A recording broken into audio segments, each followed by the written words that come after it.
Hello, my dear students. Welcome to today's class. I am Archana. I hope you all are safe and healthy. Yes, my dear students. Today we will start our next chapter, second chapter, structure and physiography. Yes, my dear student. Today we will start our second book of Indian Physical Geography and second chapter, structure and physiography. In this chapter, we will learn about the structure of India and physiography features of India. Yes, my dear student. In this chapter, we learn about structure means आकार and physiography means physical features of India. It means क्या क्या features हैं जो physical features जो appear होते हैं जो हमें दिखाई देते हैं like mountain, plain, plateau इन सब physical features के बारे में आज हम इस chapter में learn करेंगे. So let's start. First is Jio structure. अगर हम जियो स्ट्रक्चर की बात करें तो उससे पहले हमें ये देखना होगा कि स्ट्रक्चर किस प्रकार से बनते हैं या किस चीज़ से वो इफेक्ट होते हैं. तो अगर हम बात करें अर्थ के स्ट्रक्चर्स की तो अर्थ को अगर हम ब्रॉडली डिवाइड करते हैं तो टू ब्रॉड पार्ट्स में डिवाइड करते हैं कैटेगरीज में, कॉन्टिनेंटल और ओशियनिक. कॉन्टिनेंटल जो प्लेट हैं और ओशियनिक प्लेट है इनको हम टेक्टोनिक प्लेट्स बोलते हैं. तो इनमें कुछ मूवमेंट होती रहती हैं जिसकी वजह से लैंडफॉर्म के अंदर जो फिजिकल फीचर्स हैं वो अपीयर होते हैं. ठीक है, तो यहाँ पर बात करते हैं कि कौन सी वो फोर्सेज हैं, कौन सी वो पावर हैं जो अर्थ के इंटीरियर में या अर्थ के बाहर से वर्क करती हैं जिसकी वजह से लैंड फीचर्स बनते हैं. सो माय डियर स्टूडेंट्स, इस थ्री फीचर्स या थ्री मेन फोर्सेस जो वर्क करती हैं लैंडफॉर्म्स को फॉर्म होने में. तो यहाँ पर हम करेंगे कोजेज ऑफ लैंडफॉर्म्स की क्या कोज रहते हैं कि इस वजह से लैंडफॉर्म्स प्रिपेयर होती हैं. First is endogenic. Endogenic means जो अर्थ के इंटीरियर पार्ट से, मीन्स अगर ये अर्थ का इंटीरियर पार्ट है तो इंटीरियर पार्ट से जो फोर्स वर्क करती हैं that is called endogenic. Yes my dear student, आप इसको लर्न करने के लिए ये ट्रिक ध्यान रख सकते हो. एंडो मीन्स अंदर से, ठीक है. एंडोजेनिक यानी कि अंदर से फोर्स जो लगती हैं उनको बोलते हैं एंडोजेनिक. Endogenic forces.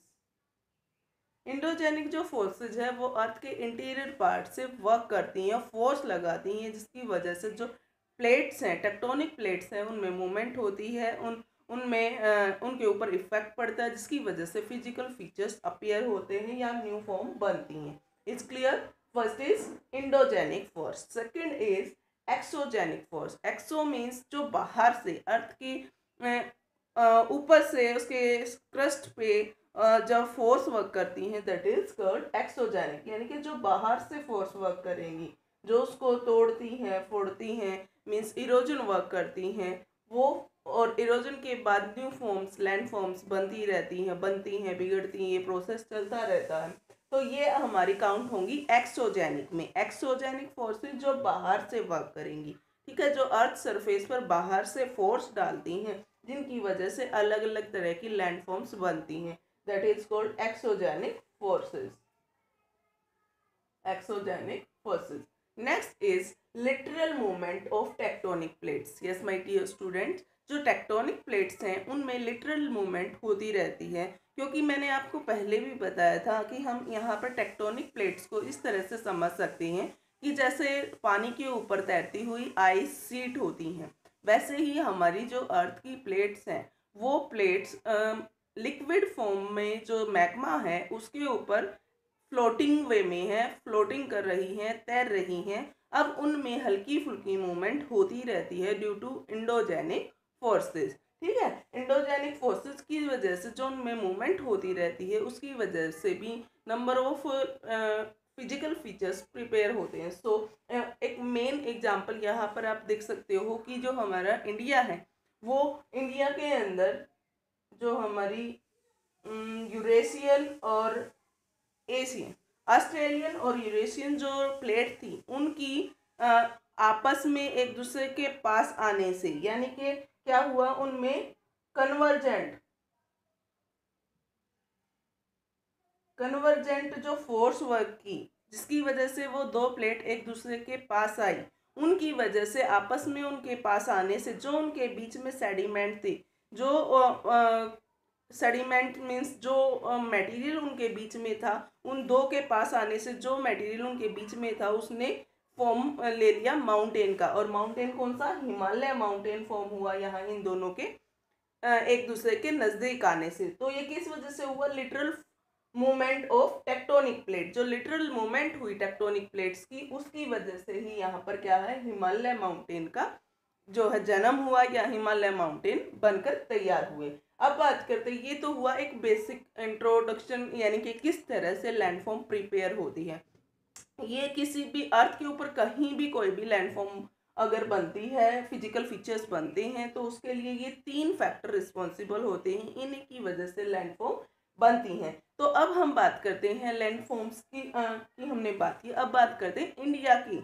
इंडिया का जियो स्ट्रक्चर, यानी कि इंडिया का जियो स्ट्रक्चर क्या है, इंडिया का जो फिजियोग्राफी है वो क्या है, मीन्स जो फिजिकल फीचर्स हैं वो क्या है।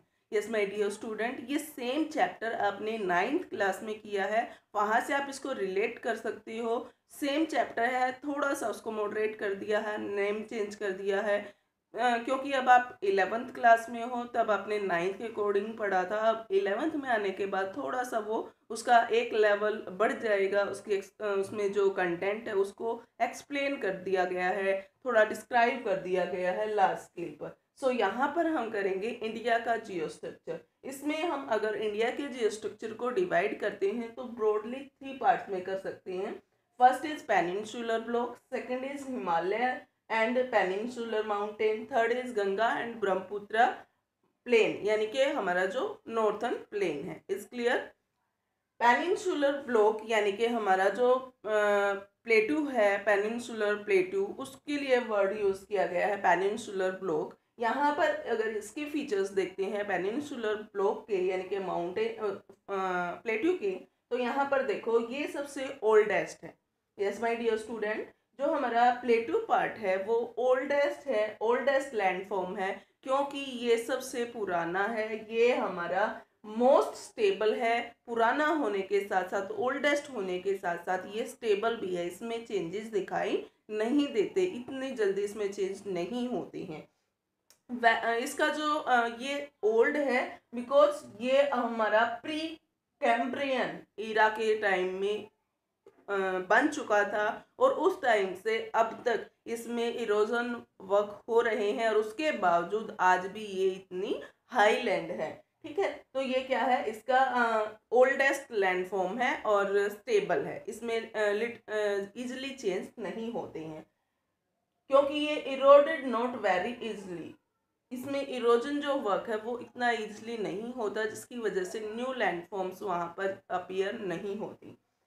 तो अगर हम बात करें यहाँ पर रिवर्स की, तो जो पेनिनसुलर रिवर है वो मोस्ट ऑफ रिवर्स हमारी सीजनल हैं, जो अकॉर्डिंग टू सीजन फ्लो करती हैं, क्योंकि वो रिसीव करती हैं, डिपेंड ऑन सीजन, यानी कि रेन वाटर पर डिपेंडेंट हैं, जिसकी वजह से वहाँ पर ओनली वो सीजन, जब रेनिंग सीजन होता है उसी टाइम में वो रिवर फ्लो करती हैं।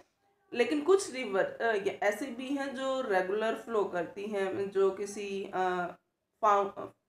किसी लेक से ओरिजिनेट होती हैं, वो रिवर हैं जो वो नंबरिंग में भी कम है, वो रेगुलर फ्लो करती हैं, बट उतनी नहीं जितनी कि हिमालयन रिवर। हिमालयन रिवर की बात करें तो वो रिवर है पेरेनल, जो लगातार सारा साल बहती हैं, लेकिन ये हमारी जो रिवर है ये हमारी सीजनल रिवर है जो ओनली सीजन में बहती हैं। यहाँ पर अगर हम बात करें रिवर्स की, जो रिवर्स हैं वो डेल्टा फॉर्म करती हैं। यहाँ पर दो चीज़ें फॉर्म होती हैं, डेल्टा भी और एस्चुरीज भी। डेल्टा फॉर्म करती हैं वो रिवर जो बे ऑफ बंगाल में अपना वाटर डिस्चार्ज करती हैं। यस माय डियर स्टूडेंट, जो रिवर बे ऑफ बंगाल में वाटर को डिस्चार्ज करती हैं वो रिवर डेल्टा फॉर्म करती हैं, और जो रिवर हम अरेबियन सी में वाटर को डिस्चार्ज करती हैं वो रिवर एस्चुरीज बनाती हैं। Is clear? Delta and estuaries. अब सबसे पहले ये थोड़ा सा अगर यहाँ पर आपको कंफ्यूजन हो तो उसको क्लियर कर लेते हैं। डेल्टा होता है जब किसी भी रिवर के द्वारा जो सेडिमेंट्स इरोज करके इरोजन के दौरान जो इरोड करके वो लेकर के आती है लोड करके, उसका डिपोजिशन जहाँ होता है लास्ट में, जब वो वाटर को डिस्चार्ज करती हैं किसी ओशियंस या सी में, तो वहाँ पर उसके पानी का फ्लो कम हो जाता है, जिसकी वजह से जो इरोडेड मटेरियल है वो वहाँ पर वो डिपॉजिट कर देते हैं, जिसकी वजह से वहाँ पर एक लैंड फॉर्म प्रिपेयर होती है जिसे हम बोलते हैं delta. Second is estuary. Estuary जो होती हैं, यहाँ पर जो सेडिमेंट्स का डिपोजिशन है वो कम होता है। Yes my dear student, sediment का डिपोजिशन कम होता है, डेल्टा में ज़्यादा होता है एज कंपेयर एस्ट्यूरीज के। एस्ट्यूरीज में जहाँ पर डिपोजिशन कम होता है और डायरेक्ट जो वाटर है वो ओशंस के अंदर गिरता है, तो यहाँ पर डेल्टा और एस्ट्यूरीज बनाती हैं जो हमारी रिवर है पेनिनसुलर की, ये डेल्टा भी बनाती हैं और एस्ट्यूरीज भी। डेल्टा वो रिवर बनाती हैं जो बे ऑफ बंगाल में वाटर को डिस्चार्ज करती हैं, और एस्ट्यूरीज वो रिवर बनाती हैं जो अरेबियन सी में वाटर को डिस्चार्ज करती हैं। Is clear? ये था हमारा peninsular block. Now we study about Himalaya and peninsular mountain. अब हम बात करते हैं हिमालय की। हिमालय जो हमने अभी यहाँ पर किया था कि हिमालय न्यू फोल्ड है, न्यू माउंटेन है, यंग फॉर्म में है, कि आज भी इसकी साइज जो है इंक्रीज हो रही है। यस माय डियर स्टूडेंट, आज भी इसकी साइज इंक्रीज हो रही है, ये यंग फॉर्म में है, आज भी इसमें चेंज देखने को मिलते हैं। इसकी हाइट इंक्रीजिंग फॉर्म में है, आज भी इंक्रीज हो रही है। अब हम बात करते हैं हिमालय की। हिमालय एंड पेनिनसुलर माउंटेन, अगर इसकी बात करें तो ये मच फ्लेक्सिबिलिटी है इसके अंदर, बहुत ज़्यादा फ्लेक्सिबिलिटी है। इसका रीज़न क्या है? क्योंकि ये यंग है। जो चीज़ नहीं होती है उसमें कहीं ना कहीं एक हार्डनेस जो होती है वो कम होती है, उसमें फ्लेक्सिबिलिटी होती है। So my dear student, Himalaya जो माउंटेन है वो मच फ्लेक्सिबिलिटी उनके अंदर है। Second, weak and flexibility lead to erosion and earthquake. Yes, जो फ्लेक्सिबिलिटी है वो इसमें इरोजन को लीड करती है, और जिसकी और दूसरी चीज़ यहाँ पर मोस्ट ऑफ जो अर्थक्वेक है वो हम देख सकती हैं। यस माय डियर स्टूडेंट, अगर हम माउंटेन्स की बात करें हिमालय माउंटेन के अंदर, यहाँ पर नंबर ऑफ अर्थक्वेक हमें देखने को मिलते हैं, क्योंकि जो माउंटेन्स है, हिमालय माउंटेन है, वो दो टेक्टोनिक प्लेट्स के आपस में नज़दीक आने से बना है। उनकी जब कन्वर्जेंट पोजीशन हुई तो उससे बना है, और यहाँ पर दो प्लेट आपस में एक दूसरे के नियर है, जिसकी वजह से उनके अंदर टेक्टोनिक मूवमेंट होती रहती है, नीचे से फोर्स वर्क करता है, जिसकी वजह से अर्थक्वेक यहाँ पर मैक्सिमम अर्थक्वेक फील किए जा सकते हैं। क्योंकि जो हिमालय पर्वत है, हिमालय माउंटेन है, यहाँ पर अर्थक्वेक आप एक जनरल सी चीज़ मानी जाती है, क्योंकि यहाँ पर मूवमेंट होती रहती है टेक्टोनिक प्लेट्स में, जिसकी वजह से इरोजन ज़्यादा होता है, और इसीलिए ये फ्लेक्सिबल है, इसमें न्यू फॉर्म दिखाई देती हैं। यानी कि पिक्स जो हैं, जो माउंटेन्स हैं, उनकी हाइट, उनकी जो पिक्स हैं वो न्यू बनती और बिगड़ती रहती हैं। So my dear student, is clear? Next is rivers. अगर हम रिवर्स की बात करें तो rivers are very fast and in their youthful stage on Himalaya gods. Yes my dear student, अगर हिमालय की बात करें तो हिमालय के अंदर जो रिवर्स हैं वो पेनिनसुलर रिवर्स है। पेनिनसुलर रिवर्स मीन्स जो लगातार पूरा साल फ्लो करती हैं, पूरा साल बहती हैं, जो अपना वाटर ग्लेशियर से लेती हैं, ग्लेशियर से उनका ओरिजिन होता है, वो रेनी सीजन पे डिपेंड नहीं होती हैं, इसलिए इनको पेनिनसुलर रिवर बोलते हैं, जो लगातार पूरा साल फ्लो करती हैं, बहती हैं। ठीक है, सॉरी पेनिनसुलर नहीं, पेरिनल रिवर्स बोलते हैं। तो rivers are very fast. Fast क्यों है? क्योंकि वो माउंटेन, जो ये माउंटेन है, जो माउंटेन है, माउंटेन की हाइट होने की वजह से यहाँ से ग्लेशियर से अगर वाटर लेकर के एक रिवर फॉर्म हुई है और ये अगर फ्लो करेगी तो जो स्लोप है, स्लोप के अकॉर्डिंग ये क्या होंगी? फास्ट होंगी। तो ये क्या होती हैं? फास्ट होती हैं और यूथफुल स्टेज में है, क्योंकि यहाँ से जो रिवर है वो ओरिजिनेट होती है, और जहाँ से ओरिजिन होता है वहाँ से यूथफुल स्टेज होती है। उसके बाद रिवर की भी 3 स्टेज होती हैं, उसको हम नेक्स्ट चैप्टर में करेंगे, ड्रेनेज वाले चैप्टर में। क्योंकि जो हमारी रिवर्स होती हैं वो भी ह्यूमन की तरह 3 मेन स्टेजेस में उनको डिवाइड कर सकते हैं।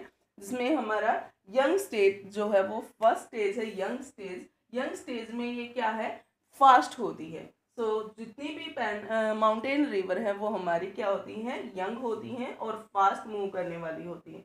उसके बाद है दिस फॉर्म गोर्ज। ये जो फॉर्म है, यहाँ पर कौन कौन सी फॉर्म बनती हैं इन रिवर्स की वजह से, गर्ज बनाती है ये रिवर, वाटरफॉल बनाती हैं और रैपिड्स बनाती हैं। So my dear student, is clear. ये था हिमालय रीजन, हिमालय माउंटेन, जहाँ पर हमने मेन उसके फीचर्स को एक बार रिवाइज कर लिया है। In next lecture we complete discuss about in broad, यानी कि कंप्लीट एक्सप्लेनेशन के साथ हम नेक्स्ट लेक्चर में करेंगे। अभी हम एक बार पूरे चैप्टर का ओवरव्यू ले लेते हैं। नेक्स्ट है हमारा Ganga and Brahmaputra plain. Yes my dear student, Ganga और ब्रह्मपुत्र प्लेन जो है वो हमारा नॉर्थ प्लेन एरिया है, जिसे हम नॉर्थन प्लेन में काउंट करते हैं। इसे नॉर्थन प्लेन जो रिवर एरिया है ये हमारा गंगा और ब्रह्मपुत्र रिवर के द्वारा फॉर्म हुआ है। यस, इस Ganga and Brahmaputra plain initially a geosanical depression है। ये वर्ड आपका एनसीईआरटी में गिवन है। जियोसैनिकल डिप्रेशन का मतलब है, ये स्टार्टिंग की अगर बात करें तो हमारा जो नॉर्थन एरिया है, नॉर्थ प्लेन एरिया है, ये ऐसे इस फॉर्म में था, ठीक है, सैनिकलिन फॉर्म, जिसमें लगातार गंगा और ब्रह्मपुत्र जो रिवर थी उनके द्वारा लाए गए सेडिमेंट इसमें डिपॉजिट होते रहे और आज ये प्लेन फॉर्म में आ गया। सो माय डियर स्टूडेंट, ये क्या था, पहले एक सैनिकली फॉर्म में था और इसमें बाद में गंगा और ब्रह्मपुत्र रिवर्स जो मटेरियल लोड करके लेके आई थी, इरोजन से जो उन्होंने मटेरियल लोड करके यहाँ तक लेके आई, क्योंकि वो माउंटेन से निकलती हैं तो वो हाई स्पीड में होती हैं और वो इरोजन एक्टिविटी ज़्यादा करती हैं। इरोजन होने से जो मटेरियल वो अपने साथ लोड करके लेके आती हैं, उस लोडेड मटेरियल को यहाँ पर आकर वो डिपॉजिट कर देती हैं, क्योंकि यहाँ पर आने के बाद क्या है, एकदम से उनकी जो स्पीड है वो कम हो जाती है और डिपोजिशन करना वो शुरू करती हैं। तो ये जो एरिया है ये डिपोजिशन से भर चुका है और आज ये प्लेन हो चुका है। तो यहाँ सेडिमेंट्स जो हैं गंगा और ब्रह्मपुत्र द्वारा लाए गए हैं, इसलिए ये एरिया मोर फर्टाइल है। Yes my dear student, this area is more fertile and more suitable for agricultural activities. Even agricultural ही नहीं, यहाँ पर ऑलमोस्ट जो एक्टिविटीज़ हैं वो परफॉर्म ईजिली हो सकती हैं और की जाती हैं। जो हमारा माउंटेन एरिया है, जो हमारा प्लेट्यू एरिया है, उनके कंपैरिजन हमारा जो नॉर्थन प्लेन एरिया है, यहाँ पर आपको पॉपुलेशन भी ज़्यादा देखने को मिलेगी। इसका रीज़न यही है कि यहाँ पर मोस्ट ऑफ जो एक्टिविटीज़ है वो इजीली परफॉर्म हो सकती हैं और ये हमारा जो प्लेन एरिया है ये मोस्ट ऑफ एग्रीकल्चरल एक्टिविटीज़ के लिए सूटेबल होता है, ठीक है। तो यहाँ पर दूसरी चीज़ क्या है, अब ये later on filled by sediments of river, ये बाद में इसको रिवर के द्वारा लाए गए लोडेड सेडिमेंट्स से इसको फिल कर दिया गया और उसके बाद क्या है, ये फॉर्म अप हुआ। Is clear. तो हमने आज इस लेक्चर में तीनों जो मेन फिजिकल फीचर हैं इंडिया की उनके बारे में किया। अगर हम फिजिकल फीचर्स को डिवाइड करें तो यहाँ पर अभी हमारे पास कोस्टल प्लेन, आइलैंड और डेजर्ट ये और पेंडिंग है, इनको हम नेक्स्ट लेक्चर में करेंगे। So my dear student, I think all are clear. If you have any doubt, you can comment in comment section, and thanks to all. Have a good day.